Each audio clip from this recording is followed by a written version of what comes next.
This is the Climate Action Committee. And I need to let you know that the following needs to be announced to you. This meeting will be video recorded and broadcast over local access channel 8 and through the town website at www.eastham.gov. We have quite a room full of people this afternoon. Normally I go around and ask people to introduce themselves, but I think this time around I'll just not do that. I'm Roberta Longley, the chair of the committee, at least for the next 5 minutes. And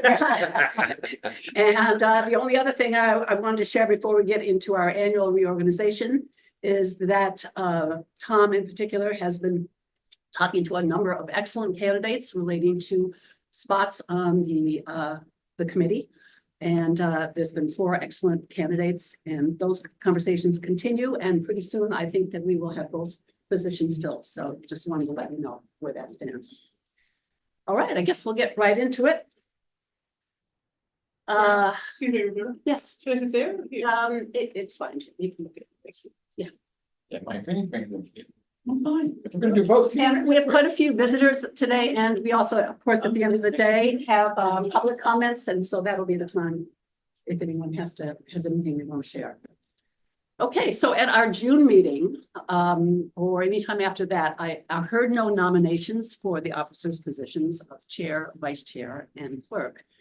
So I went ahead and I pursued candidates for these positions, and I'm happy to say that there are 3 people who are willing to serve and be nominated for these positions.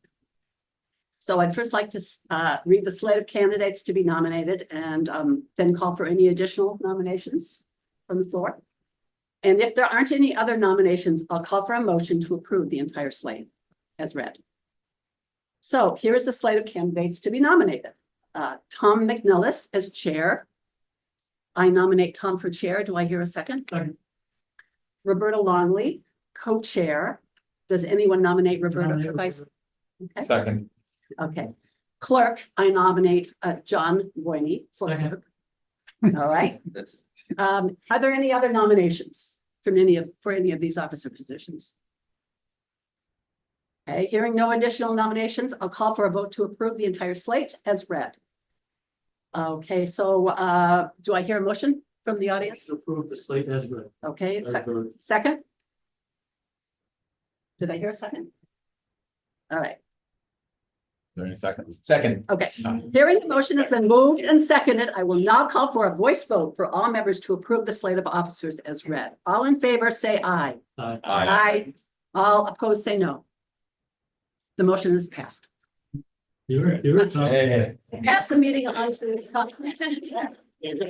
And John, I assume you will be taking. All right. Transition.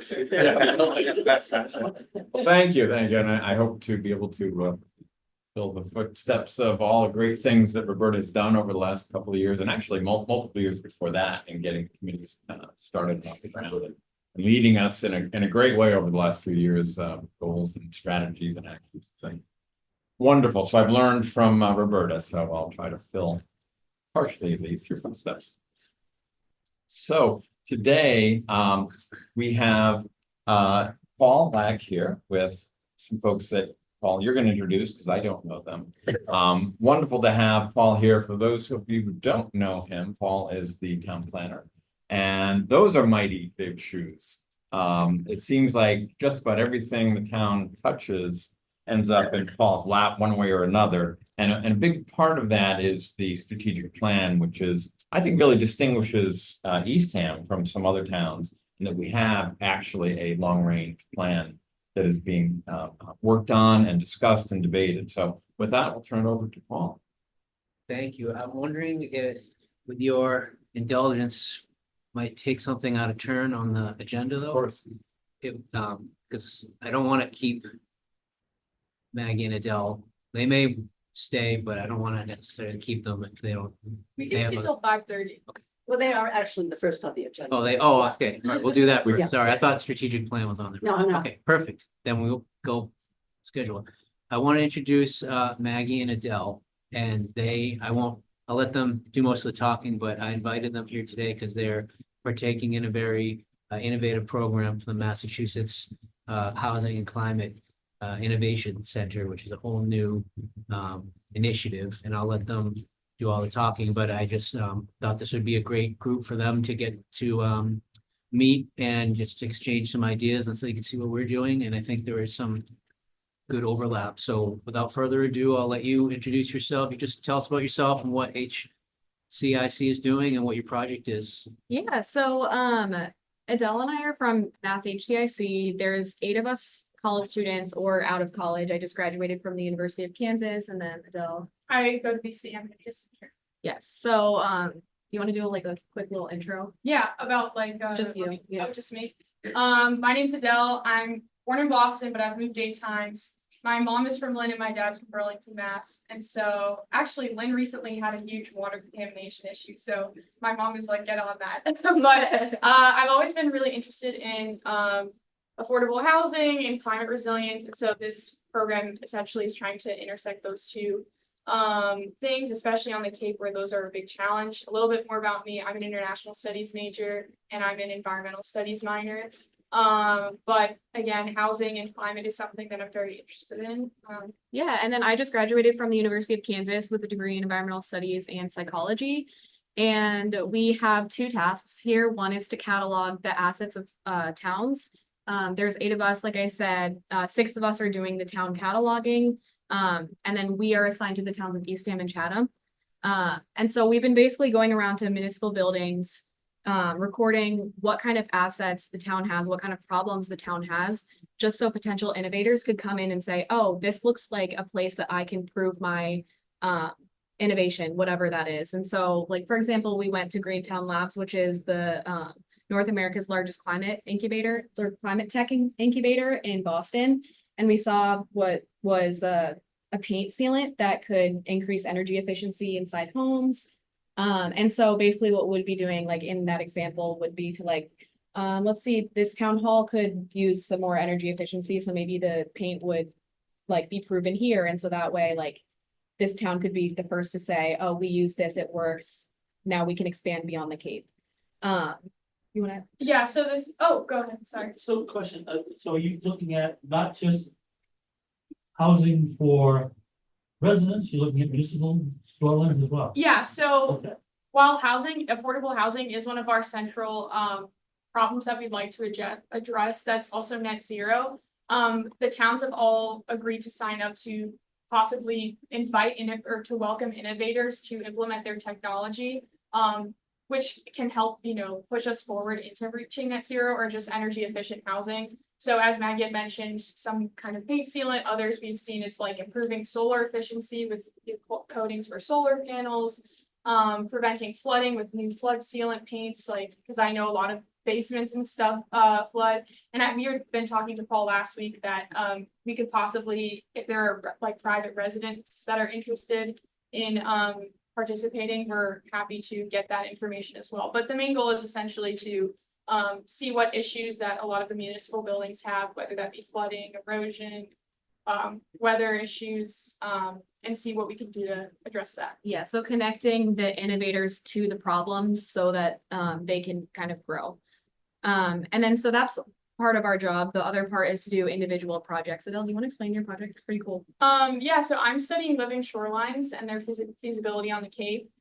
So I'm looking into all the town's wetland bylaws, seeing what kind of regulations they have and possible designs for different living shorelines that would best work for preventing more erosion and coastal restoration. That's also not in strong violation of wetland bylaws, or that would be more feasible to pass. And that also does like the least amount of disruption and is also cost effective for both residents and possible properties that are near, marshland and rivers. I'm not really focused on like the coast specifically, because that's a whole nother monster beast to tackle. But yeah, more so like marshes and estuaries. Right, to like build back the. Yeah, to help restore some of the erosion. And then my project, I'm trying to do some sort of climate emotion website where people can find community with what people are calling eco emotions. Especially like my generation is feeling the weight of an existential threat of the climate crisis. And in order to deal with that appropriately, we need to Need to vote about. yes, that, and we need to be like emotionally sound. And so I'm working on creating some sort of online community like that. But yeah, so we each have our individual projects and we're cataloging the towns. And so we've just been going around Eastham and Chatham. Today we did Chatham, just recording different things like, does this place flood? Just making a database for these innovators. If you have any questions for us, feel free to ask. Yeah. It's mainly at the municipal buildings. Mainly, yes. But we're open to private businesses. Right. Yeah, I'm just concerned that you're using the municipal buildings as a proving ground for some of the technologies, which I'm not sure what the applicability is. If I took a construction of a municipal building versus a residence Right. that I, want to do for affordable housing, I'm not sure the application of some of the technologies would be relevant. That's what I'm concerned with. So how do you delineate that? How do you prioritize what you prove in what dwelling, and then applicability extended beyond the municipality dwellings? Right, so that's why we're taking both qualitative and quantitative notes of the buildings, and we're also getting the opinions from the people that reside in the building. We're not trying to do some kind of major big project, and at the end of the day, also the towns will get to approve if they want to even be a part of it. So if the innovator does like cite a building, the town has all, power to completely deny it or reject it if they want to. On top of that, we are also working with on our executive board are different natural resource officers, environmental lawyers, and so we're hoping that they also are vetting essentially these, startups or companies to kind of filter out ones that might not be seeking to help the town or not might be with the best Right. intent. If that makes sense. Communication with the building industry to see what technologies and techniques would apply to their constructions. Yeah, we've been having like speaker series essentially at Cape Cod Community College, talking to different people who are builders and contractors. But because that's not most of our specialties, one of our interns is he's doing construction, so that's kind of his focus. But ours is mainly energy efficiency and stuff in the towns, and it's also their first year having interns, so they're still kind of working out the kinks. How long does this run? This runs till August, but there's Just this summer. our interns are here for the summer, but this is gonna be year round. It will be here. Yeah, there's still people on the board. I don't know if you know Rob Brennan. He's an environmental I lawyer. just gonna recommend you might want to consider engaging with the tech school, Harvard, or Cape Cod Okay. Regional Technical High School. Because we generate a whole slew of trades out of that school. HVAC, carpentry, electrical, plumbing, and so forth. So it'd be good if you could get these students that are being trained Right, engaged with what you're trying to do, so they have a way to sell it as well. Right. And also look for opportunities where it could be employed. thank you so much. Yeah, no, there's a very wide range of people on the board. For example, like Andrew Gottlieb is on the board. And people like Rob Brennan who are just trying to bring affordable housing to the Cape so that people can live here and work here, but at the same time, not really building much, just kind of redeveloping the things that already exist. Because yes, sustainability and net zero is at like the forefront of everything because preservation is like, at least for a lot of us, is of utmost importance. So. One of the areas we're trying to create an intersection of all this is probably an example of better than the municipal buildings, because you're right, they're trying to establish a baseline. But really, when we think about Northeast Ham and the Tea Time site and the redevelopment of those areas, we know those areas are going to be redeveloped. We know there's going to be some element of housing on them. So we want to be able to, like in their database, they would say, okay, well, at some point in the future, Eastham's going to have this redevelopment opportunity. It's going to have housing element. The goal is to have, climate adaptation and net zero, all this stuff. So if there is somebody in an industry who's whether it's solar panels or the EV chargers that are part of the light, street light fixtures or whatever it might be, they have a product they're trying to test. Eastham might be an area where we have something going on and we might be able to partner with them or so I think more than the municipal building, that's probably an example of where we're trying Well, I to would say there's have us. two opportunities. The COA building is probably closest to a residential structure. in terms of the way it's built, Yeah. as well as the COA, Sure, sure. the thrift store, right? I mean, that is a residential building. And it's tenants upstairs, right? And there's no solar on the roof. We've been to the Yeah, thrift we've been store, to we the went to thrift store. Good, good. Yeah. Yeah, so that's more traditional. It's Yeah. older construction, but it's more applicable, I think, than Right, yeah. what a building like this would be. Yeah, yeah. Yeah, no, that is the goal, is to do the thing that makes the most sense for the environment and for the people that live here, so. One more question. So it's focused on innovation. So are there some problems that where a solution exists today, or do you require there to be? Are you just looking at opportunities that don't have a market solution right now? That's one of the tricky parts with this center being so new is we are still trying to find the startups or the companies that are making these products. And so as a result, we don't exactly know who's signed on and who's not yet. Right. And so the main thing we were told is they have the solutions, you need to find the problem. So things that are just not functioning for people, Okay. whether that be the electricity bill is too high, this heating and cooling system is really old and needs to be updated. Things like that are important for us to know. And also cost effectiveness is so important because, Right. you can build the best affordable housing, but if the person can't afford to even live there because all these new techie upgrades are like blowing the price out of the water, then there's no point. So I would say that's probably our main, goal that we're trying to. Understand that it's still Yeah. it's defining, Yeah, objectives Very and much a stuff like that. pilot program. Yeah, so Yeah. we need to just know as many problems as possible, and Right. then hence if a new company comes in. And you're considering with incentives, without incentives, right? Because, the cost of building that level housing is typically discounted. Right, based upon- yeah. Yeah, okay. Yeah, with Vitex and stuff, but yeah, we're kind of trying to cast a wide net and then, narrow down as we. Any other questions for Maggie and Adele? Thank you. I do have one question, and that's, would you be willing to continue to work with us a little bit and interact? We would There's several things that we have going on, and I don't know how much time you have today, but you get some overview, for instance, the survey. The survey may give you, that was just done, may give you some insights into things you might want to pursue.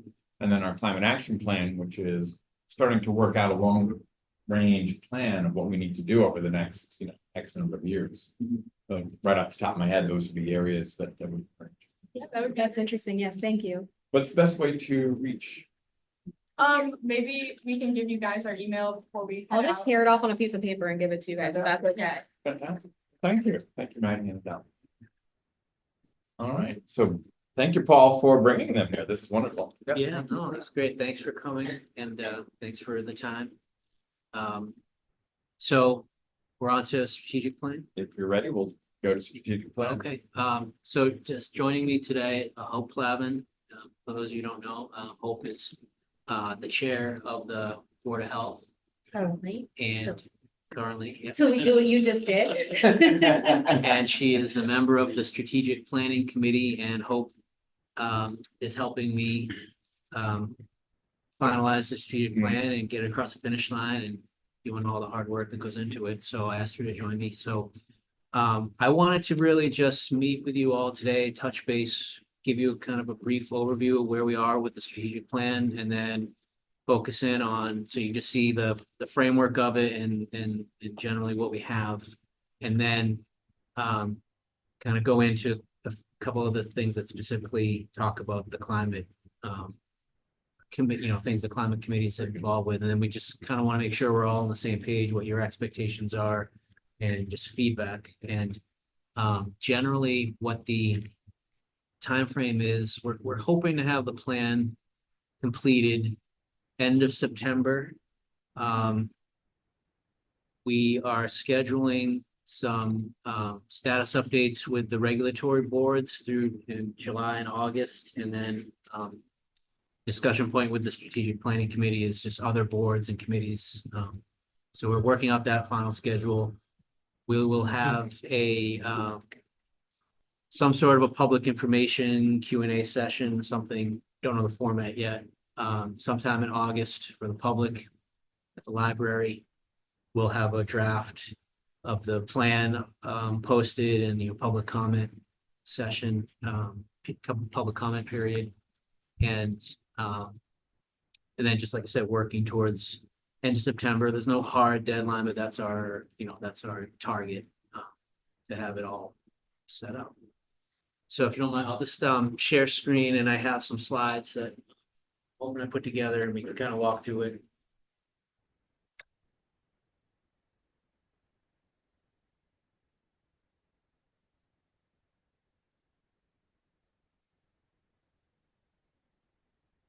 Everyone see that? Okay. In the slide one.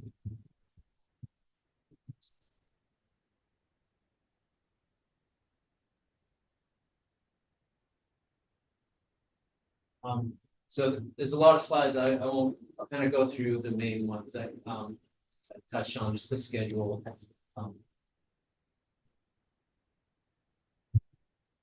The overarching principles of the current plan are still in place. We haven't touched that. And then I should say, like, one of the things we're trying to do with this plan is consolidate all the other management plans. We have management plans all over the town, housing plan, harbor management plan, all kinds of things. So we're trying to look at these plans, and all of those have action items in them themselves. So what we've been doing over the past several months is going into those plans, working with committees and staff to figure out what in those plans are the priorities, pull those out, and then kind of nest them into the strategic plan. So when you read the strategic plan, you're really getting the cream of the crop, the highest priority items from all the different things. And that way it pulls in all these kind of sub plans, and everything kind of nests together. So that's kind of been the process. But again, the principles, the overarching principles we haven't touched. And then these are the goals. And we are kind of trying to streamline the plan. The current plan, the formatting, we found could be improved, and it had a lot of the action steps are very detail oriented, and it's kind of too much in the weeds. So this whole plan is really trying to kind of bring everything up a step. So it's not in the weeds so much, and streamline it and just make it a little more kind of global in town's outlook, what we're trying to accomplish. So again, this is just to sort of example the difference. We're trying to wordsmith things a little bit, again, trying to make it a little more open and all inclusive, and work in some of the important things that have come up in, since the last one 5 years ago. So again, this will all be covered in subsequent updates to the select board and everything, and we can make these available. So I have, Great, thanks. I'm going to gloss over it a little bit just to make use of time, but again, the plan, we have goals, strategies, sub strategies, and action steps. And these, like I said, got a little bit too dense, and the plan wasn't as user friendly as we wanted it to be. So we're trying to simplify that. And these are the proposed. Yeah, these are the proposed Goals and goals and objectives. objectives. And so you can see it's really focusing on environmental, infrastructure, quality of life, and then this new goal 4 was something new: excellence in town services. So each goal has several objectives, and I'll circle back to these, but just want to show you. And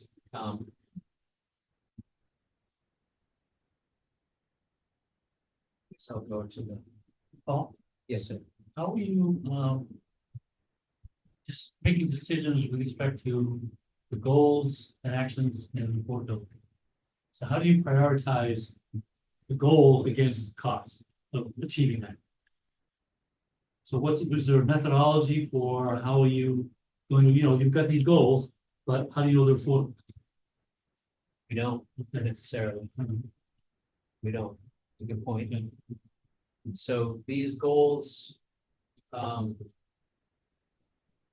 I guess I would look at that more in terms of, action steps. There's going to be a lot of these action steps we don't know what's cost prohibitive, but it's really, and you'll see a lot of these things are, the actions are to, analyze, investigate, if feasible, go to the next.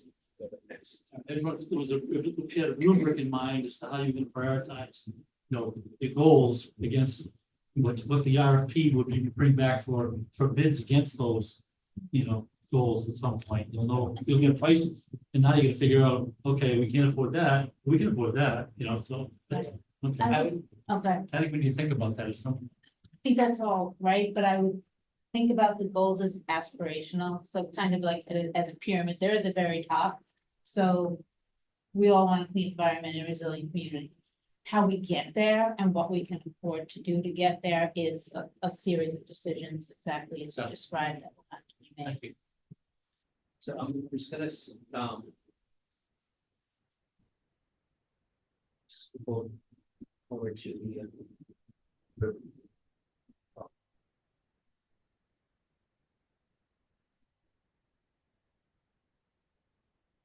So we have a goal for a clean environment, resilient community. One of the objectives is protect.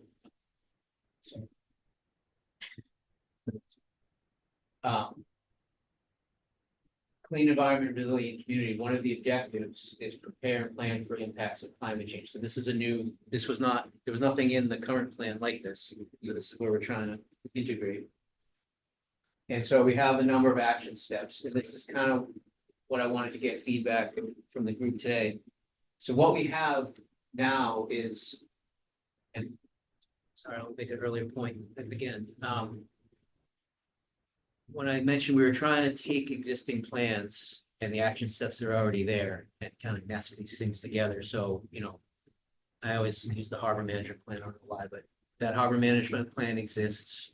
There's goals in that plan, but then there's also a number of action items or strategies in there. So like we tried to go in there and say, okay, what, there's 20 things in there. What are in the next 5 years, what are the things that are the most important or that logically need to happen first, so the other thing can happen? Vet those, take those out, get those into this plan. And same thing, like we have various plans. So in this instance, we don't quite have all the pieces because just the timing, because your group is in the midst of developing a climate action plan. So, ideally, we would have said, okay, you got your climate action plan, let's do a vetting, go into that plan, tell us what should be in the strategic plan, kind of promote that up. So we're not there. So that's why this is not just you, it's the same thing with open space and recreation.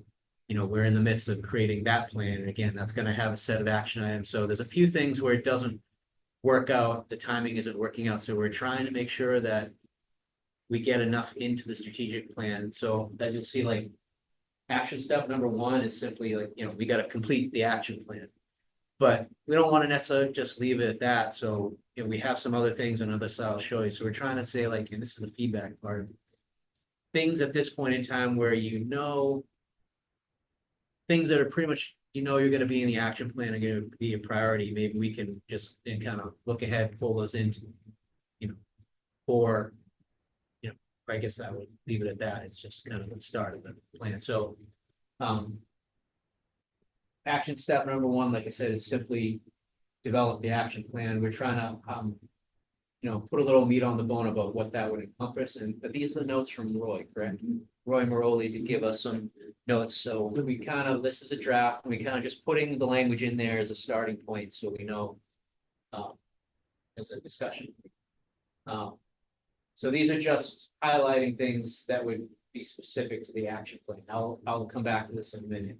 So that's just number 1. There's a lot of text here to cover that. But then 2 through 7, these are other action plans that all relate to a clean environment and preparing for impacts of climate change. So low-lying road projects are projects that the town is already underway, looking at viability in specific parts of town. And then these things show up in other parts of the plan as well. So there is overlap built into the plan, because we want to emphasize, especially for things like wastewater.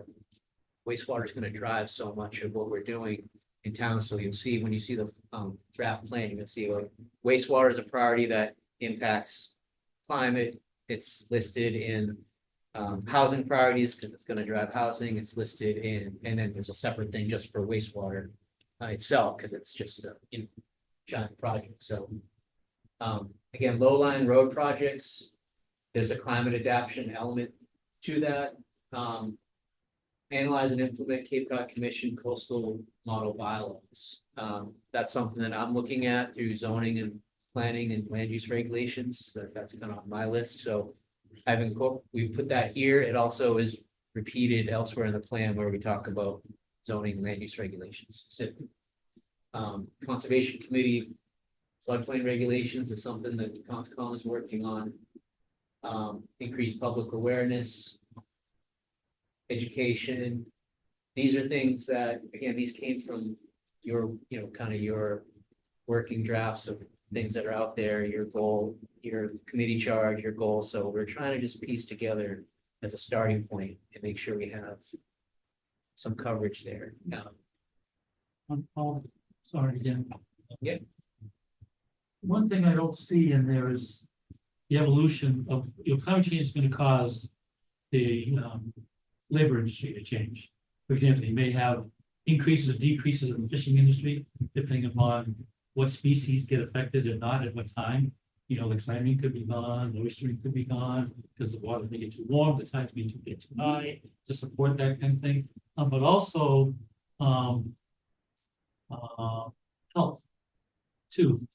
People's health is going to change over years, because you're going to have worse air quality. You can have risks of wildfires, and they'll continue to impact us, whether they be local or not. So I'm just wondering if you needed to do something with respect to the jobs and other aspects of what climate change is going to bring as challenges to our community. This might be able to be a bit of an answer. I guess what I'm seeing is, yes, the first action step is to develop the climate action plan and put all of that in place over the next year as part of an action. But assume that climate action plan will ultimately have more action steps, more involvement than simply the ones that have been identified for the strategic plan over the next 4 years. You want to get going on these right away before any kind of plan is official. Is that, the understanding? So I guess Mike's question about questions like health, some jobs and so on, perhaps that's ultimately part of a climate action plan. But there are many, many, many other things that we're considering, and it's very difficult to put them all into an action step in a strategic plan. Yeah, correct. Right. Correct. And that's kind of like that kind of prioritizing vetting process. And again, because we don't have the plan done, it's a little trickier. So we're just trying to say, like, what can we put in the plan, kind of front load into the plan, knowing that we don't have to finish a plan. Right. So And you still definitely want placeholders so that. We could put an other type placeholder, Yeah. and the other thing is that the plan should be updated. So once your plan is done, then you can go back and update this plan to reflect that. So, because that's just life, right? Things will happen, it'll need to be updated, so. But to call out, like especially as you're presenting this at a forum or wherever, that we touch all the points that really are important. And are doable. And are, right, you don't want to, impact. right, we want to be realistic. I think Yeah. 6 and 7 might be able to combine, but rather than focusing just on transportation, I think you need to think about electrification in total, right? The transition to heat pumps, the transition to electric vehicles, transition to making sure, energy efficiency is important as well. Well, I think perhaps what we'd like to suggest would be looking at these as you propose them, and maybe a little bit of polishing to accommodate what Roberta was saying, what Mike is saying, in terms of things that haven't been established yet versus things that may still be on the list later. Because a big part of the climate action plan is getting the stakeholders together and taking a look at this and deciding which are the ones that are going to rise to the top. Right. So that's always a tricky part. A really important piece that you've done here, though, is getting the climate action plan on the strategic plan. It's big. That's a big step. And I think the incorporation of all of the the management plans that are related to climate change, that's also a big step. So, you know, that, I think we've talked about that at the last meeting. Everyone is very, very happy that that's moving forward like that. And one of the things we're trying to accomplish with this plan is we want it to be, you know, a management tool for staff and for the select board and the town administrator, so that as, I think, to your point, as things are accomplished, you know, it's a living document, but things come off and on. As you finish your climate plan, like if that gets done next year, we can, you know, retool the plan and update it and edit it. You know, the mechanism is really then that's where the strategic planning committee itself, you know, what happens after the day after this is done and it's adopted, and then what happens? Well, to me, that's a good example of like, okay, now a few months down the line, you finished your plan. Some things we want to change, we can have the two groups meet, discuss like that, okay, what should get swapped out, what should be updated, so that there's a process for like having this thing evolve. Not that we want to constantly rewrite the plan, but you know, I think there should be a process where it can evolve a little bit over the 5-year lifespan. Right, is there a cadence that you have in mind for the strategic plan for updates? I think we've quite gotten there yet. No, I mean, you wouldn't want to do it too frequently, right? So. Right. But so even if it's an annual update, review and update, and the other thing to the management tool is for each action step eventually, there would be a time frame and a responsible party kind of column or something like that. So that if you're actually implementing this, you can use that as a tool, and know who's doing what and when. See, it would also be good to get measurable actions. Yes. In other words, you know, like 5 and 7, where you, when you increase public awareness, you know, how many buildings could you convert to all electric by 2029, 2035? That's the really hard work, Yeah. but I. Yeah, no, but I'm saying, like, Yeah, at least I if you agree. have measurable, actions, you can at least, how are you doing against those? Right? Absolutely. How many people are switching to non-fossil fuel vehicles? So what's the metric? Right. First, what's How the do you measure metric, your- and then Right, how do you the measure it? progress? Yeah. So looking ahead as you're developing your plan, I mean, those are great, like action items. The goal is going to be, you know, X amount of EV chargers installed in town. Just, I mean, if that's kind of like the concrete thing, you can say that's an action step. And it's measurable. Including at residents, not just municipal. Right, so I mean, right. that's kind of just a basic example, but those are great things. So as you're doing your work and figuring out like, what do we want to put in, what's in our plan, and what do we want to put in? Just, you know, those are. Because I will say that the current plan, you know, we had a lot of good things in there, but they weren't exactly measured. So, you know, and it doesn't mean that work's not being done. Like, my favorite example in the current plan is we have a metric for, you know, length of sidewalks installed because of quality of life and transportation. So the report on that is 0. But we're doing all kinds of transportation planning work with Route 6 and complete streets and bike paths and connectivity. It just hasn't yielded any, you know, tangible results yet. But that's what when you look at it as a metric, it does, you know, so we're trying to fine tune, like, let's do what we can measure. I would like to bring this up, and I think it might be premature because there hasn't been a lot of discussion about this, but many towns are looking to follow the Massachusetts goal of a net zero by 2050. And when I'm talking about towns, I'm talking about the municipalities, their buildings, their vehicles, their so on and so forth.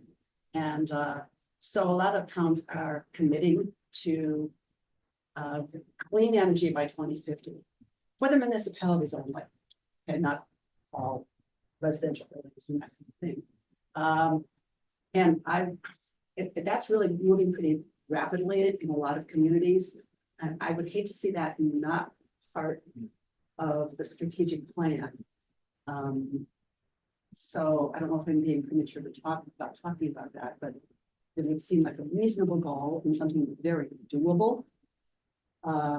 Yeah, So, Action step back is what I meant, not a goal, but action. yeah, and we always, one thing we're trying to keep straight in this iteration is just the terminology, goals, objectives, action steps. So I guess my first reaction would be that would be something that perhaps would be an objective under clean environment, resilient community. And then if that were to be an objective, then what are the action steps? What are the priority action steps? And then you get into, okay, is it adopting policy, municipal policy on XYZ? That Exactly. might be one action. Is it Inventorying the buildings. Inventorying the to see where they buildings are and what we can do with to. HVAC and Yeah. that? So that's a great example, and I guess that's the assistance we're looking for.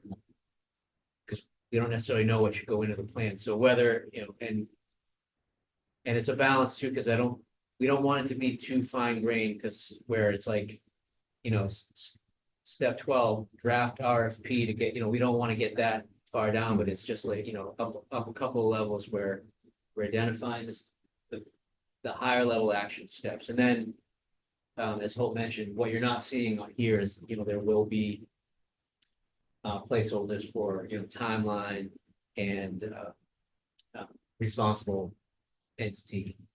And then the finer grain details are like, okay, it's in the action plan. The management tool piece is then figuring out how does it get staffed, whether it's committee, staff, combination, whatever, or it needs a consultant, it needs different funds set to it. And then you get down to, okay, who's drafting that RFP, who's doing that research project to get the info, all that stuff is, the staff level. It doesn't have to be in the plan itself, but broken out that form.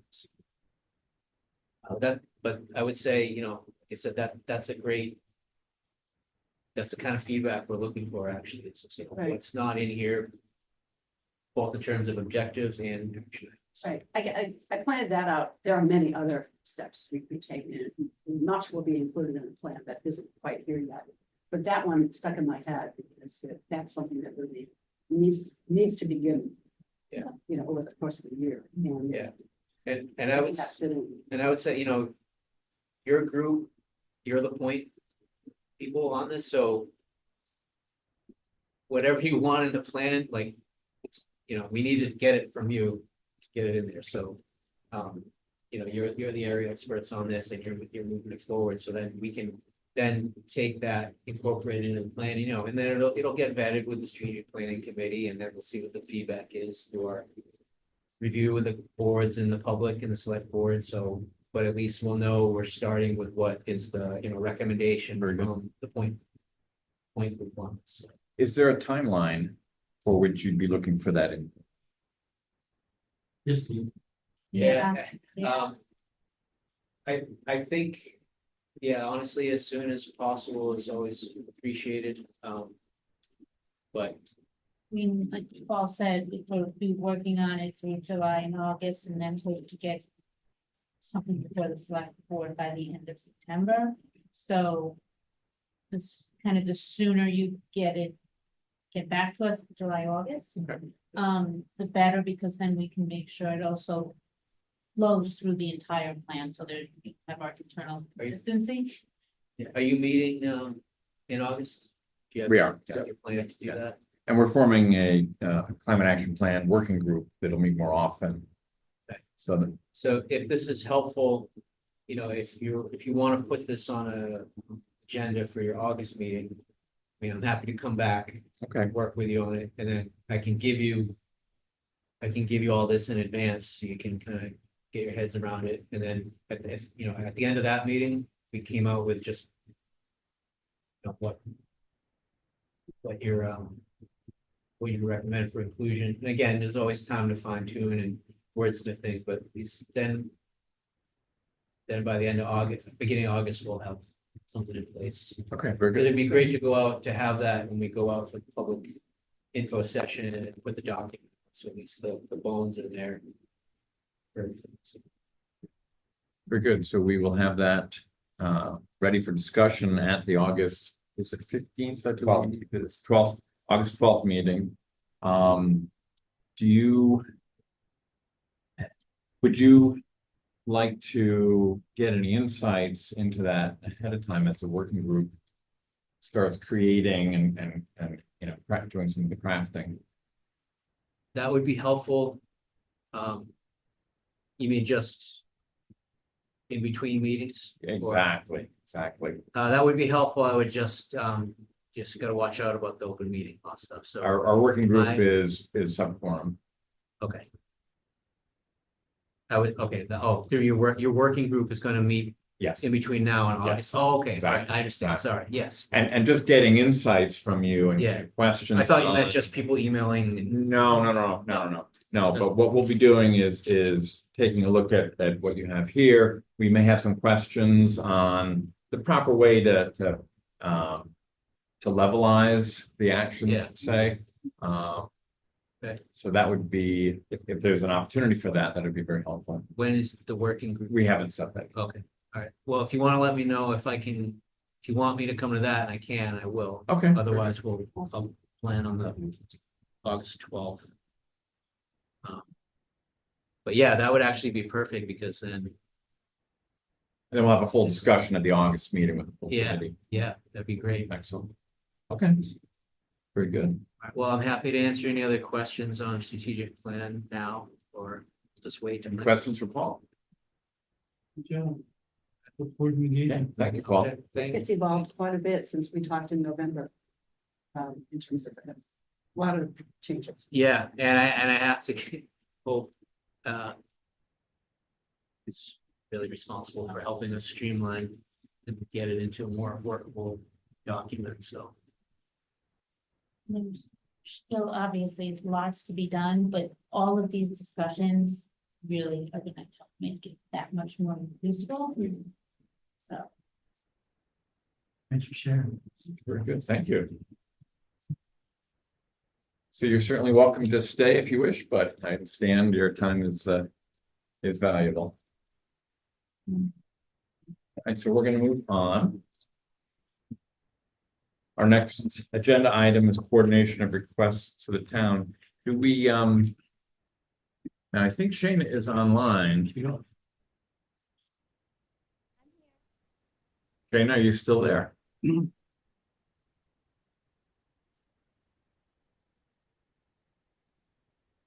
All right, Shayna. So I think maybe best to circle back to administrative updates, and then we'll talk about coordination of committee requests to the town. Shane, this here. Yeah. Are you?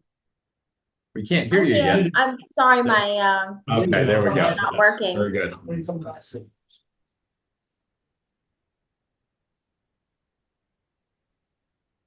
So what are we talking about, the committee coordination or the? Well, what I thought we would do, since the administrative updates were typically are done earlier, why don't we let you do any updates for us, and then we'll discuss with you the committee coordination. Okay, I don't have any updates really for this meeting. Basically, I think everything that Tom and Roberta I've met about will probably be discussed at some point during the meeting. So I don't have any other updates, and we have our appointment for CVAC now, so we should be good there. And yeah, so nothing to report. Thank you. I know I had a couple of quick items that folks have talked about, and maybe if there's other questions. One was the EV charger repairs. We believe that there are several EV chargers that are not operable. Mike, No, I think I think that's been taken care of. been resolved. Excellent. They're online now, they are per pay, and the only issue is getting signage up that instructs folks how to use them. So yeah, if you have the app, you can just scan your. Just this past week, I guess. Yes, correct. Yeah, it's very recent. I spoke with Mira via email several times. So What is the up and running at 50 cents a kilowatt hour. what is the app that's required? I forget what it is. It should be. Charge point? It's whoever knows, whoever's on the charger itself. Oh, okay. It's not charge point, it's whoever they. But you gotta have their app in order to use it. Well, at the moment. Is that the NLX chargers right here? Yeah, I know. Yeah, You have to have yeah, the NL fax app. yeah. And it's an L, okay. Okay, thank you. And then I think the overlap with the next topic is regarding updates. And I think one of the questions, Shayna, was in terms of our ability to make the website somewhat adjustable. We were thinking of having a document repository that we could put documents into fairly easily without changing the entire menu structure. A good example is the latest solar clinic where folks are already asking for documents from their handouts. I know you were going to try to talk again to IT. I wonder if that has quite happened yet. It has not, but I did talk with Kayla and she mentioned that she's working on a communications plan at the moment. So that plan would kind of apply to all the committees. So she'll have more kind of information. I know we're sort of like ahead of it in terms of putting together the communication plan for the committee in the town, but she's working on one for all the committees. So hopefully I have that, but I don't have an answer on, I mean, the first answer I got was no, but I don't have an answer on revisiting that with IT at this point.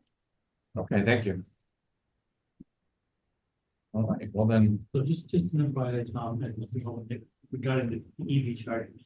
The town is still learning about, okay, how these will operate and how much usage they'll get. Mirror it, there's a way that we could track usage now versus what we had previously. Because what I'm concerned with is that now that we're charging, first of all, the level 2 charges mean you're gonna get anywhere between 30 and 40 miles per hour charge. Depending upon, what your vehicle takes and what the charge is good. And at 50 cents a kilowatt hour, once Tesla opens up their fast charging NACs to multiple manufacturers, which is supposed to happen at the end of this year, but for the same price, you can get your full vehicle charged in, 20 minutes versus hours. So, that'll be, interesting to see what happens and how much usage they get over time. And as people add them at their residences and places where folks stay, they can be potentially less and less used as well because people have alternate places to charge. And as we know, people that go through Airbnb get a lot of folks that are interested in finding places that have EV chargers and are able to afford, able to charge and pay more for that. So it'll be interesting to see the dynamics of the next few years with respect to the usage and the cost of usage and so forth. Just an observation. yeah, interesting. Thank you. All right, so what we wanted to do is You okay? No. Think of what?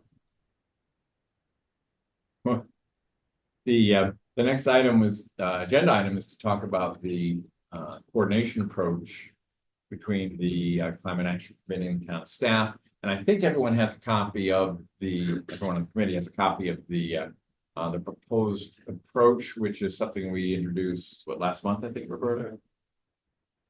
And again, just to remind everyone, the impetus on this is Jackie's request that communication be done through Shayna, and or one designated committee person that the committee designates, and requesting that the committee only makes requests once per month. Okay, and prioritize in that request what's of most importance. So the approach, I'll just summarize this quickly, and then we can talk about it, is request support from the town, therefore would be limited to items planned in advance, right? So it's something that we should do. I think the idea was to do it here at the committee meeting in preparation for whatever we need over the next month. There is a possibility of week-to-week tasks, but those are limited, and those are things that really the committee should be resourcing itself. You mean? I think the idea there was that if we were requesting money, we could only request items that would need reimbursement once a month. But if we have pop-ups in between that, we should be figuring out a way to resource that ourselves. Well, I guess number 5 is trying to approach the issue of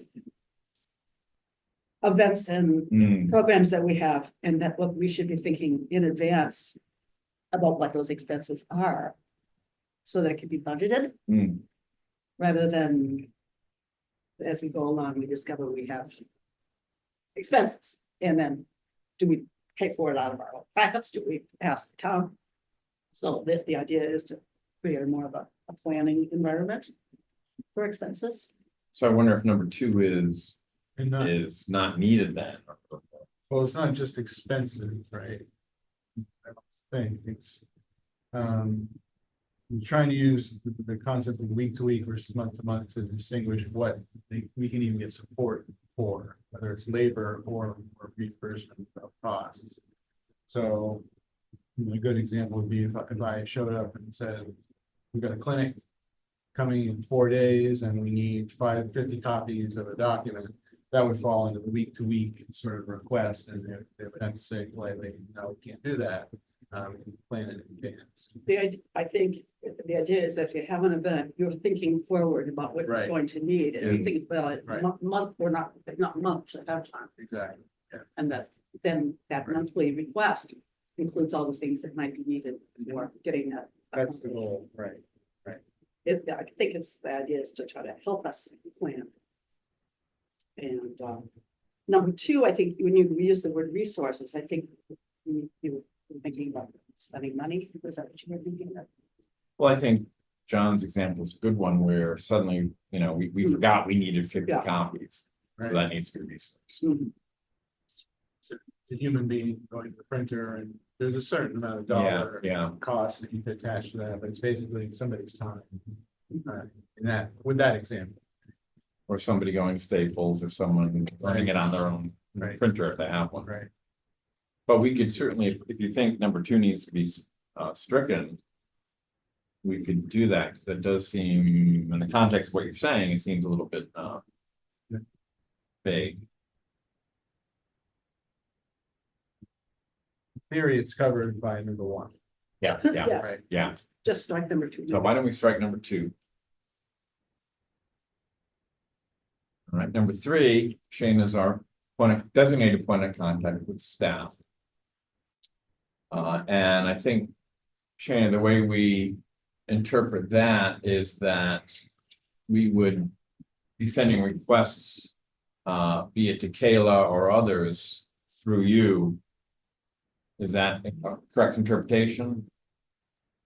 Yes, so if you have if you're anticipating an event and you have a posting that you'd like, or a graphic that you'd like included in like a flyer, that sort of thing, or things that you'd like posted on the website for that event, you just list them all and send them to me, and then I can forward them on to Kayla. Good, thank you. So is it just the request for that, or is it the actual completed documentation and images and Good so forth? question. Good So question. are we just giving you a month's heads up as to what we need by a certain date, or you actually need a month in advance the actual final copy of everything? That's a great question. I'm not sure. So I think it would be, I think if you want Kayla to post something, you don't want to post it a month in advance, but she's going to want to know, okay, a week ahead of this event, she's going to schedule to make sure that she can post it for you. So she's not on vacation or she has a lot going on that day. She has a good heads up of what she's going to need to post, much more in advance than a few days that it needs to be posted. That clarified it, thank you. Yeah, thanks, Mike. Good Right, question. it's allowing Kayla to plan. Now, not only do we have to plan them, but she has to plan. Yes. Yeah, yeah. Oh, good. Okay. Well, good question. I'm sorry, Paul. Just one thing you might want to think about, and this is actually touched upon in the strategic plan under the town services, but a lot of the committees I work on, I'm trying to encourage them to look at like just making a work plan for the year, build out the year. And, you know, whether it's gonna be July 1 or January 1, but build out a year work plan. And then identify what you want to do, and this is all gonna relate to the strategic plan. Because if it's gonna have things you're gonna want to accomplish, working on the plan, but you want to do so much public outreach. And that might be having a booth at Windmill Green, having a booth at the Turnip Festival, whatever it is.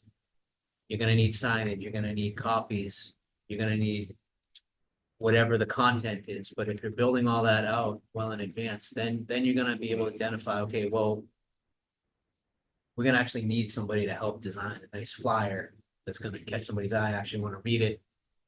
You're gonna need Kayla's help with that, so I would just, for what it's worth, my recommendation would be like, build out a year plan. Because that is also gonna be a key for when the budget season starts, which is gonna be coming up Yes. in September, October.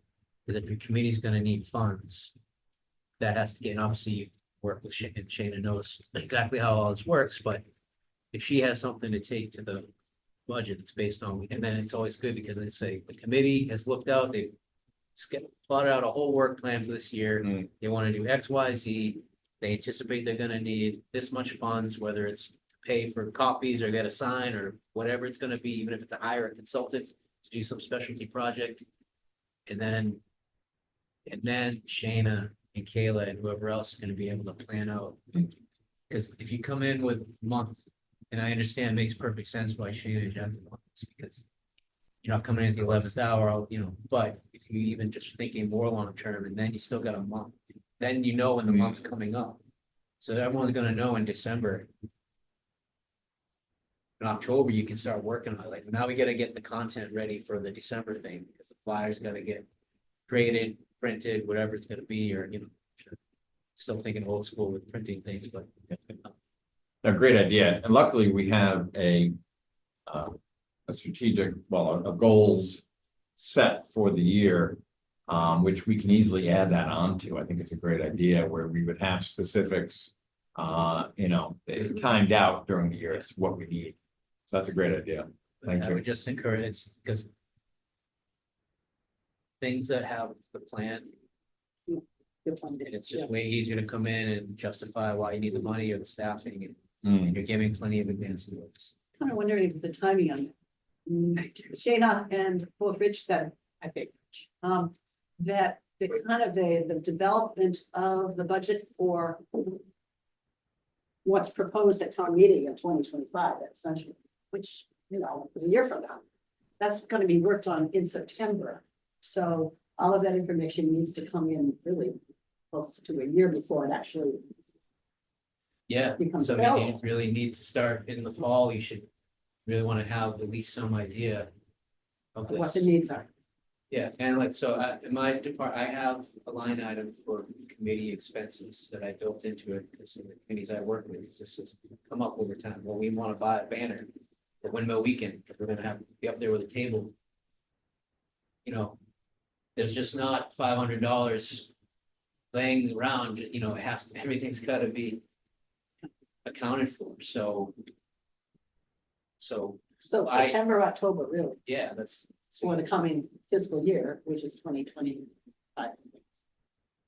Yeah, and the earlier the earlier we know that in the budget process, then the more we can, you know, it's always fine tuning, and then there's also the editing process, if you want to make the cut, and but again, that goes back to the plan, but we know, especially in funding, you know, here's what we are asking for, and here's exactly what we're gonna use for, if I think we need it.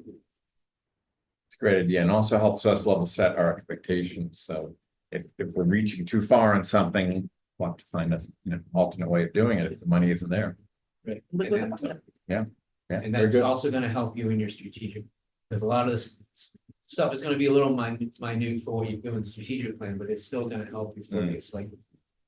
What you Yes, need, yeah, especially when it comes to staffing support. very good. The next piece is a recommendation or kind of a strategy for us to establish the webpage as not such a dynamic page, and that's where we'll try to figure out once we get interactions with Angela and IT as to how we can do that. And I know John's been thinking of some things in those areas. And then number 5 was when planning projects, an itemized budget should be prepared, and as Paul was pointing out, we should think of that ahead of time, so that financial resources can be determined. And the target was, I think, rolling into next year's budget. Shana, you had said September was the right time frame, really, to have that pulled together, so we have a good idea. Okay. All right. Any questions, discussions on the coordination approach? I have just a kind of an open-ended question, which is, I'm curious what other committees, if you can reflect on it, what other committees or Shana do to work with the town staff. It's kind of not entirely clear to me kind of what's inbound and what's out of bounds in terms of what to ask of staff in the first place. Is there anything sort of just to describe that, or any sort of I think what you all are doing is fine. I think everything you've done to this point is great. You're all working very hard, and you're putting on a lot of events, which is great for the community. And along with those events comes video recordings and posters and flyers and all those sorts of things and postings online. So I think that's all perfectly fine what you're asking for. It's a little bit more than some of the other committees at this point, depending on how their planning processes are going, and what stage they're at in different projects that they're working on. But I think it's all fine. The pay and benefits really encourage us to get stuff done. I agree. I think you're doing the right thing. It's just having it planned out. It just makes it easier for when staff. Sure. Only so much staff time, so it's things that or it's gonna need, again, if it's me or Shana trying to help the committee with whatever it is, maybe it's a research project or trying to coordinate, pulling something together that needs, or a grant, grant applications, whatever it might be, you want to have that program so that then, as a management tool, we know, like, okay, you can only get staff, you can only do so much, so what are we going to prioritize? And that helps staff figure out how best we can help the communities. So just as a very quick example, because I know we got to keep moving, but hypothetically, if we were trying to do some research where it would be beneficial to have a set of interviews with town staff, 3 or 4 members of the town staff, that's the sort of thing that we would definitely want to include in the plan, when we're talking about the work plan, and say, in September, October timeframe, we're going to want to get a half an hour of Paul's time and Shane's time, etc. Okay. Yeah, definitely, because then there may be mechanisms where you can do that more efficient. So like Shane already runs department head project meetings. So like you might have everybody that you wanted to meet with already. So if we know that ahead of time, we could schedule that into our, or if not, then we coordinate that. That's a good example. Very good. So what I will do is make the quick update. We have the strikeout of number 2, and I think making a note in here, Paul's suggestion, create a 1-year work plan is a great one. I'll put that in and send that out. And we have we don't really have a spot to put official committee documents. Yeah. I don't know, maybe Shana, we can talk about if this is just something we put on paper and give out to the committee, or if we can put this in a repository somewhere. I don't know what the right approach is with open meeting laws and all that. I don't know. You just want to circulate a final document to everyone, or you're looking for comments? back on the document or? No, I think we're good with it. Well, the idea would be a place where we can have some of the work that we've done. Does this constitute Okay, public record, and does it have to be, I mean, it's not policy. Does it have to be posted in some official way in some official town server? So, no, okay. We have our own repository for our own working document, so we'll put it there. Okay, thank you.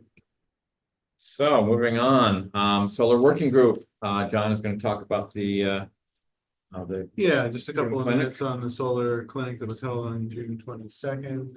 Thanks again for everybody's help in executing on that. I think it, evaluation suggests that it went well, that people were very happy with how it was designed and with benefits of the information that was provided to them. We have roughly 30 individuals who are there at the clinic to get kind of one-on-one help with questions that they have about getting solar rooftop system installed, or in some cases, people who are interested in connecting to community solar. And I thank our group facilitators greatly for the time that they spent on that, because it's much appreciated by the participants.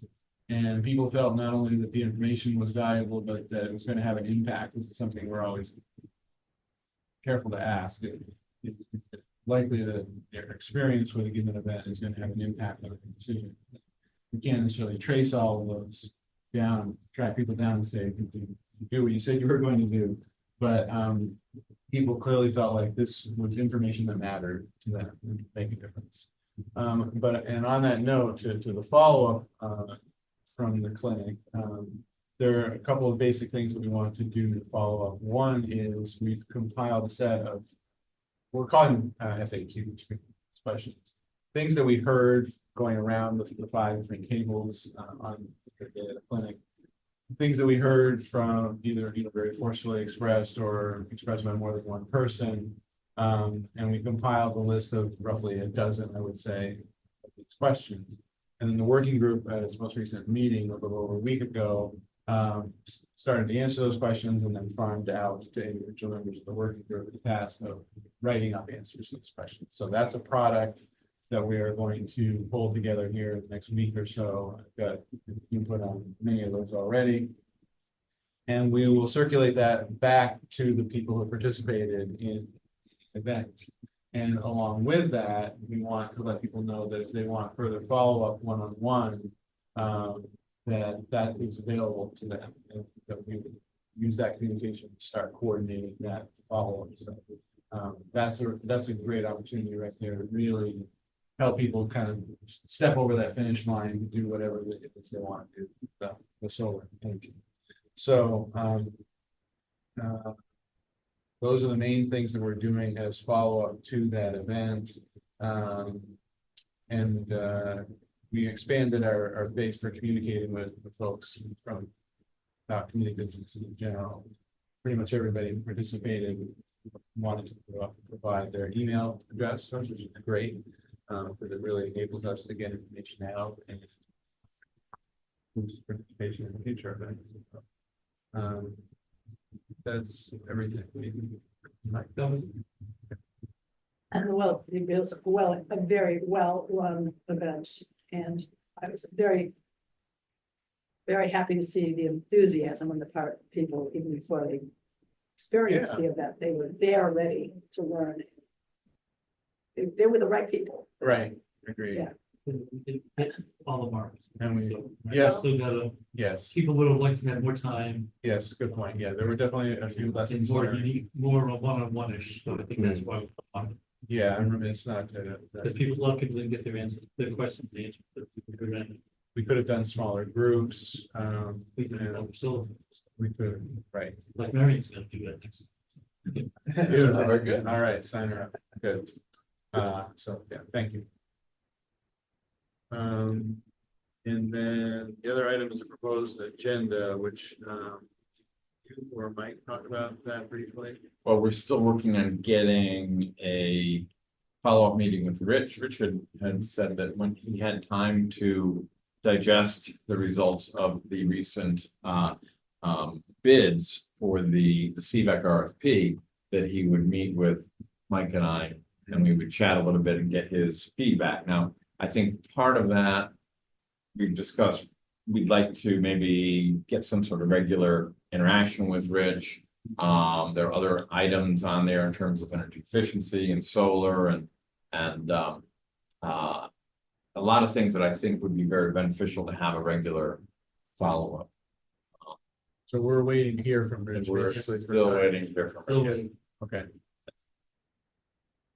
What were some of the agenda items that you were thinking that you'd like to meet with him about besides the CVAC proposal? Were there? Was it- Well, that's Mike to Yeah. summarize that, because he outlined. it. Questions, but some of them we decided we were gonna consolidate them to a much smaller, higher level.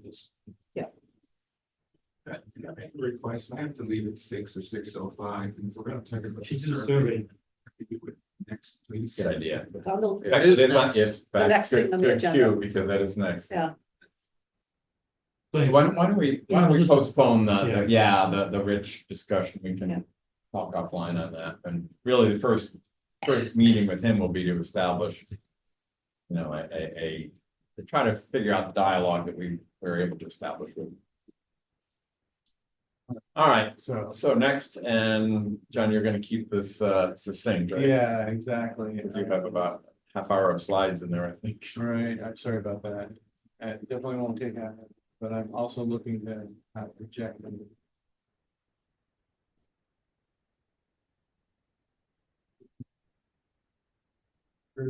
There's no. Got it. All right. So let's. Yeah, very good. Right. All right. So, yeah, there's about a dozen slides and I won't even go through all of those slides, give it time. So, quick verbal update. Jack and I have been working since the last committee meeting on the analyses. That's been going pretty well. We've encountered some difficulties at various points, as you know, so we're a little delayed from what we had set out as our goal to get everything done. But I think we've kind of rounded a corner in terms of doing the analysis, and from here on out, be more straightforward to just generate the charts and the tables that are going to be the guts of the report. And so what we're going to do is proceed here in kind of 3 steps today, as a quick update and another sort of look at what the analysis is looking like. But we have a couple of areas where we would like some feedback. It doesn't have to be official, sort of take a vote kind of feedback, but what I would propose is that once I'm done summarizing this, people could take it offline, look at the 2 things that we're interested in getting some reaction to, and then shoot us an email, or we'll reach out to you for some email feedback on this couple of items. And then once we've got that, we can move forward, finish off all the development of the charts, and that we're going to go into the narrative. Brief the committee on those to make sure we're not missing anything crucial. And once we've got that, step 2 from here, the final step would then be to actually write the narrative, write the report. And the report outlines here, executive summary, background, characteristics, etc. Sort of 2 major substantive areas: the individual responses to climate change, which were questions asked about solar panels, and the collective responses to climate change for support for possible proposals, types of approaches. So we'll go into the section summarizing respondents. This is pretty straightforward. This is one of the things where we would like some input, so we can take it offline and look at this one page. We want to do comparative analysis on all of those key questions that we're posing to people about: do you have solar panels or not? Do you have battery backup or not? What do you think of the various policy areas? We want to be able to compare people in different groups by financial status, by age, by household type, employment status and residency. These are what we propose as the 5 kind of core factors that we use to do comparative analysis. So we would like to see, do non-elderly react differently to proposals than the elderly, people who are owners, employees, being retired, et cetera. So take a look at those factors, make sure that you feel like we're covering the most important things, and feel free to reflect on the way that we are designing.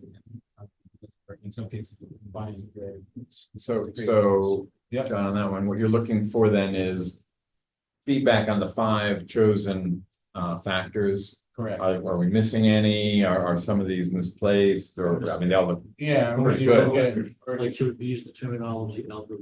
It's just the. right, yeah, exactly. Mhm. Thank you. or seniors. I mean, if there's Seniors. that guest, Should be we seniors. say seniors, right? Freshman. Preschool. Yes, but yes, to answer your question. Okay. So again, just a quick refresher, and this is the question that drive the data we have on individual responses to climate change. We ask people to do an audit, get solar panels, et cetera. We'll summarize the findings for each one of those questions broadly, so as we've done here, for example, with regards to solar panels.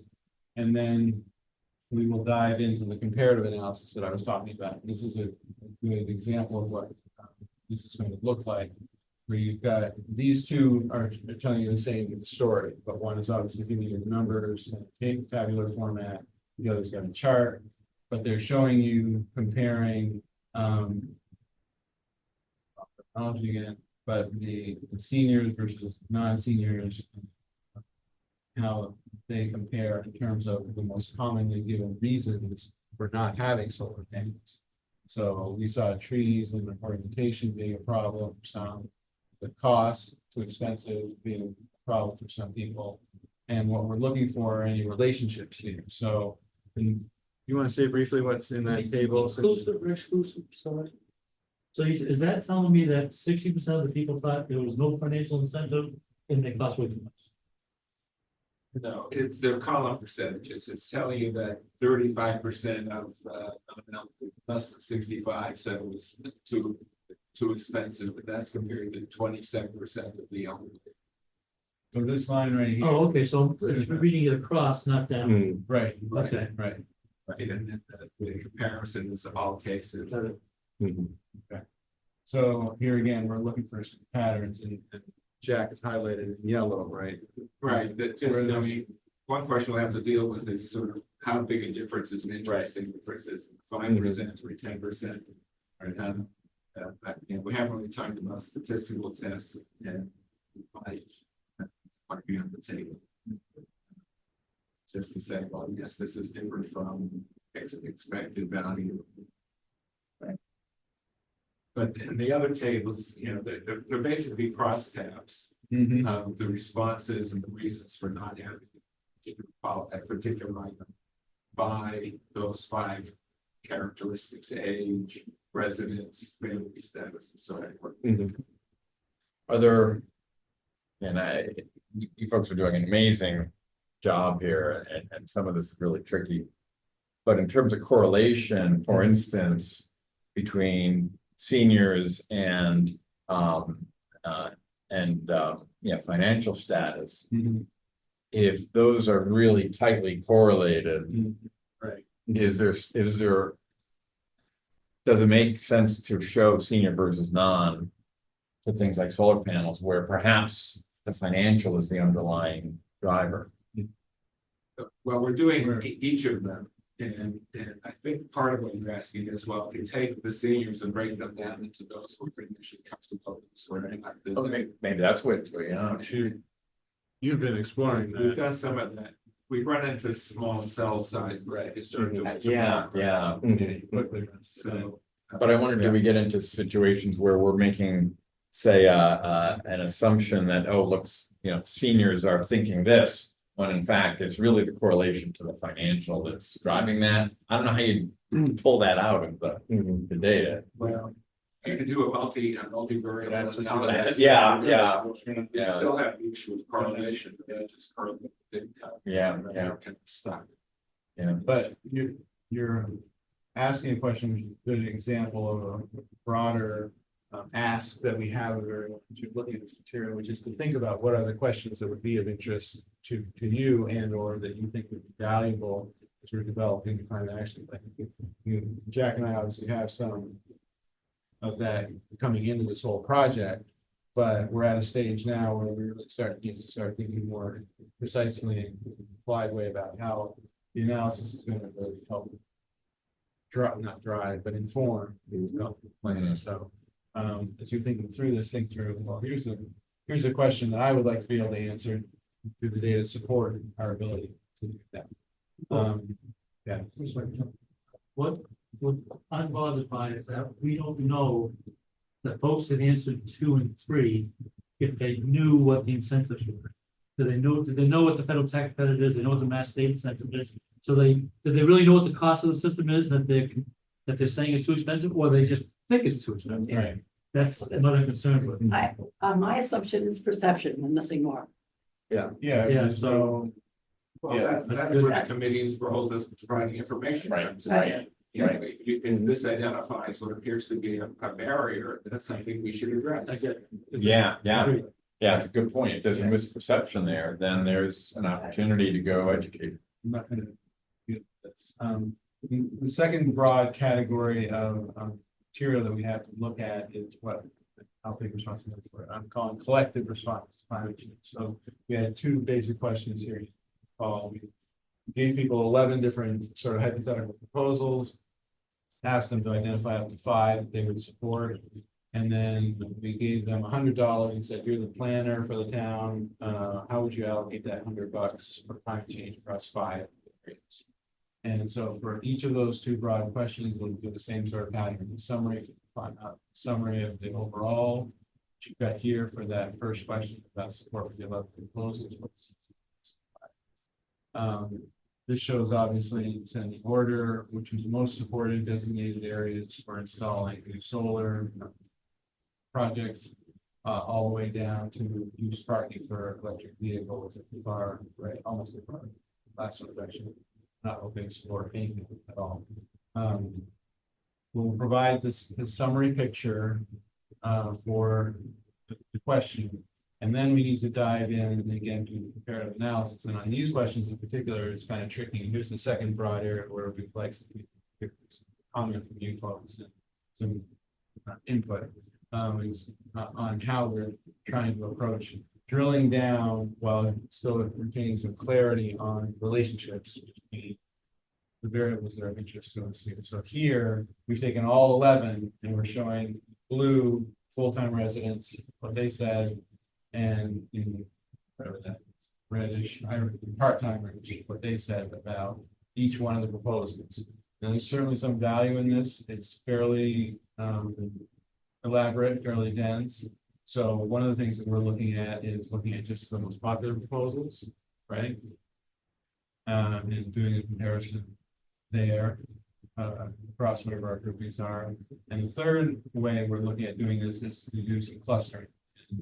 This in particular, I think is an area where your comments would be welcome. We've got these 2 broad approaches. One is sort of content focus of each one of those proposals, and the other is policy type. Does a given proposal represent the intent to incentivize, or is it a subsidy of some sort? Is it a project that's going to deliver something for the public good and use? But this just represents our best kind of eyeball as to how these proposals cluster. And then we could look at relationships based on those clusters. So just really would be interested in your reaction to these, or if you think of something else. So you're thinking either do it by content as shown on the left, or by policy shown on the right, or by some other. Or by some other, method. yeah. But it wouldn't be both. You could do both. Yeah, We we can look at, once you've done it for one, you can kind of do it fairly quickly for the other. And a lot of what we've been doing is exploring these kinds of potential relationships. And what ways of cutting the data make more or less sense. So, and what ways of cutting the data will yield something of interest, right? for our purposes. So again, maybe you can think of how these ways of categorizing and clustering connect to what we need to do for the climate action. Maybe one of these ways is better than the other. I'm sorry, under policy type. Yeah. Is there any, under incentives, are any of those subsidized? Or is any of the incentives financial? For 1 and 2, A1 and 2? No. So well, we what's don't know. What's the incentive? Well, we actually, no, I take that back. I mean, these are hypothetical, right? So incentivized commercial installation of canopies. We left open how that would be. Typically, incentive is a subsidy, is money, right? You know, Or avoiding payment of money. Right, Or fees, or whatever. Yeah, so So to maybe, me, it's like subsidized. so that's fine. This is the kind of feedback that we would welcome. I'd like to offer some feedback. I think that the policy types are interesting, but right now they're pretty hard to really say what they are. Very conjectural. However, the content, I think, is really very telling in terms of how people view priorities. And to me, that really helps with the climate action. See what the public sees as important. And so, to me, what you want to emphasize in reporting is the stuff on the left. And certainly policy types interesting and integrated, but it's really, what do they want to have accomplished? And that's like how it's accomplished. You know what I'm saying? Yeah, That's yeah. focus. So do we have nothing about single-use plastics in the survey? But through this, we identified the 11 we wanted to go. So we have. So I'm saying, so we had nothing in the survey about single-use plastics, use of plastic. That's recycling. Mindful of the We're on the time. reduce side, we're not on the recycling side. The other major question then, in terms of what to do, has to do with these 5 broad areas. And the question, if you will. This chart summarizes the results in terms of the average allocation that was allocated for each of the approaches, and so we increase open space and preservation of trees and wetlands dominated.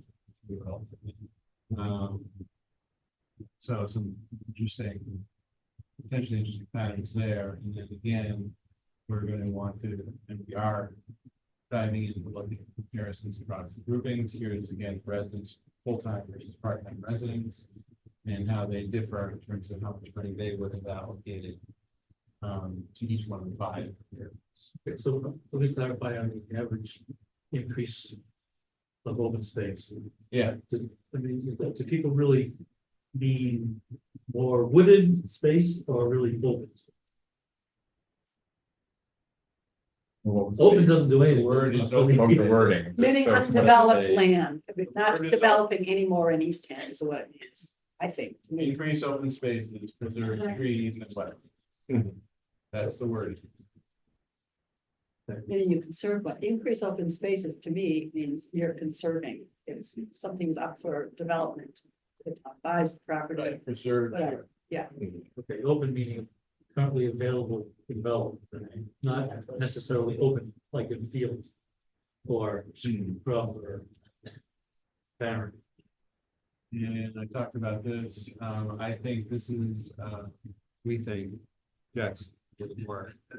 Jack's always reeling me in for being optimistic, but I think that, we can, get the full sort of set of charts and tables in front of the committee, early in August now, instead of the end of this month.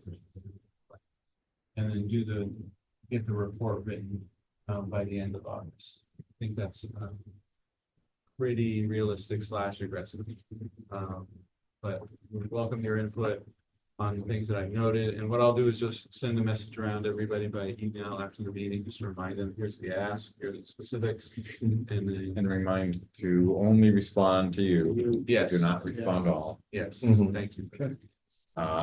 The data that you're showing, I think last time you said discount the data because it hadn't been scrubbed, and I understand that. Does that apply to this set of data you showed today as well? I think this is the final. This is. Okay, nice, Yes, nice, it is the final day. nice. There's been a lot of scrubbing. Is it in the And- shared folder, the data set? He sent in the email. No, I didn't, I haven't sent us it. an email. Oh, I sent this in an email. You have. Yeah, actually, right. No, no, I mean the data set itself, right? That It's is in the, not, well, yes, no, it it's is. in your It is folder. It's in the analysis. shared folder. It's in I a think, folder right, Jack, called I think you put it analysis, in. yeah. But yeah, before you go poking around, let me make sure you're looking at exactly the right. Yeah, okay. We've got a few.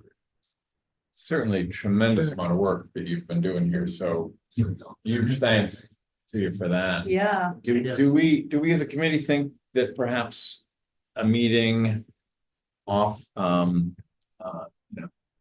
cycle is worthy of really sitting and understanding this? I mean, there's so much good material here. I was going to request that, I'm sorry if Yeah. I didn't make that explicit, but I do think that in that early in August, before the next scheduled committee meeting, probably, I would recommend, getting everybody together.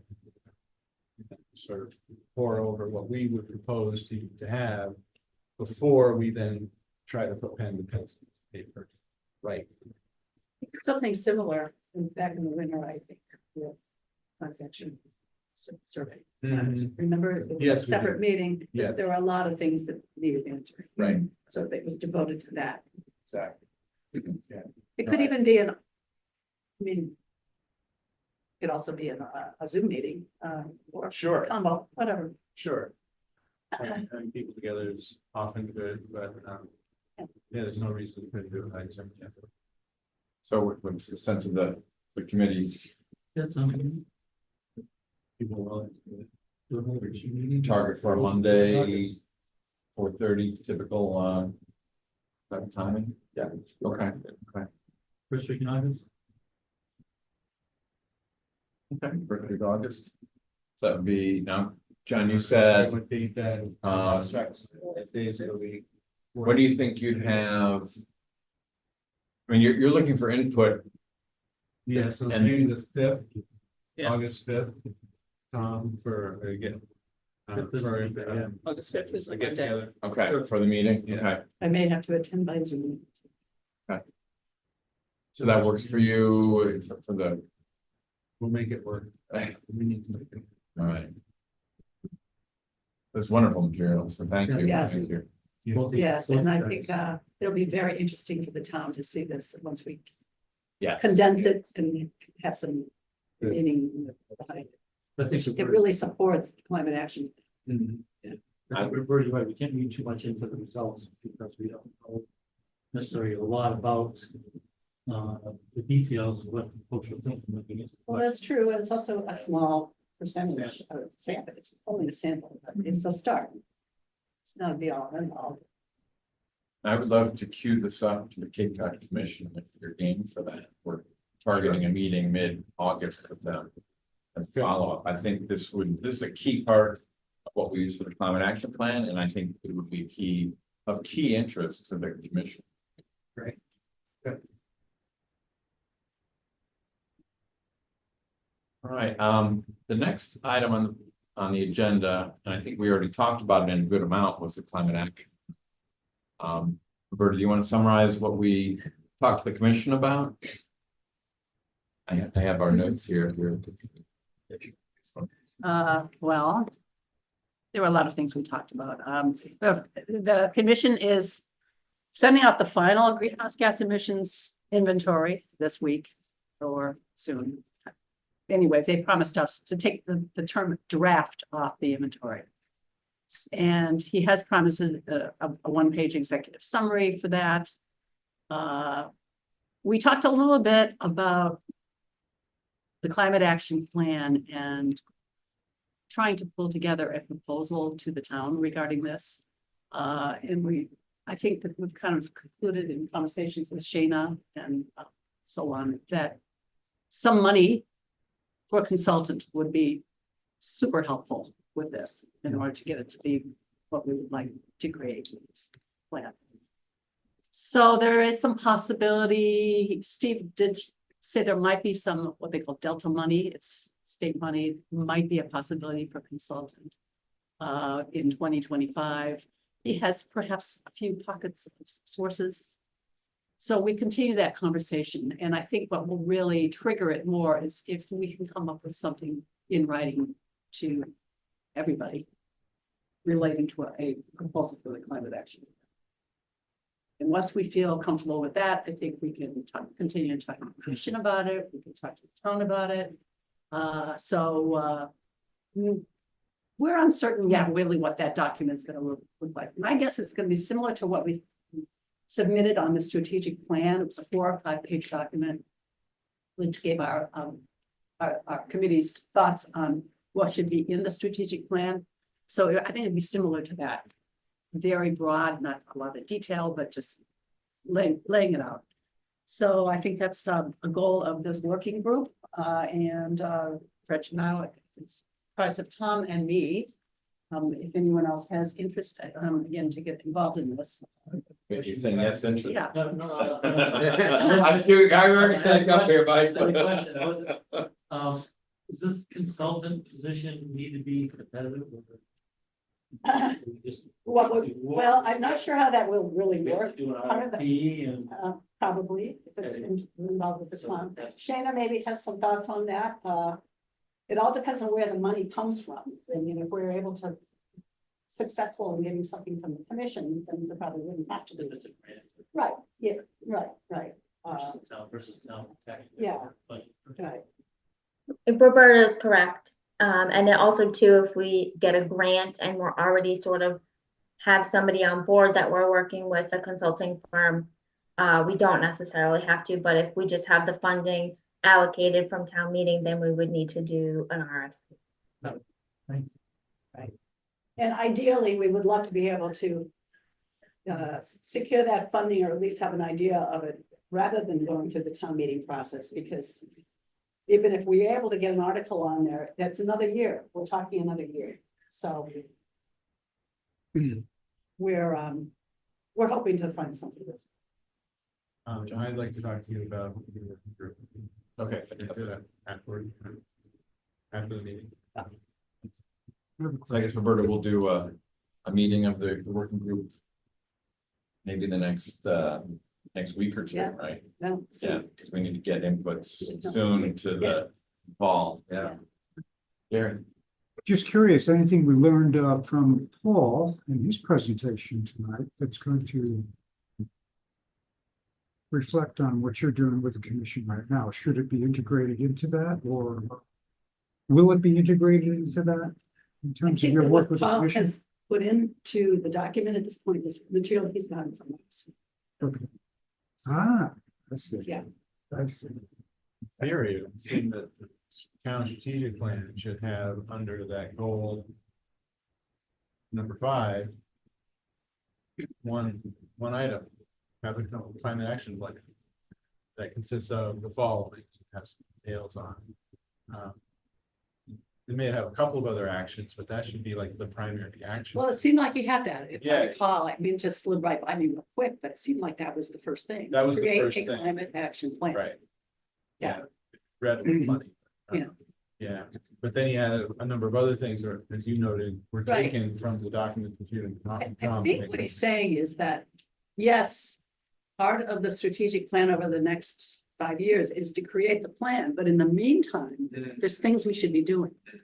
Right. The input, the highlights, the important things, yeah, in terms of.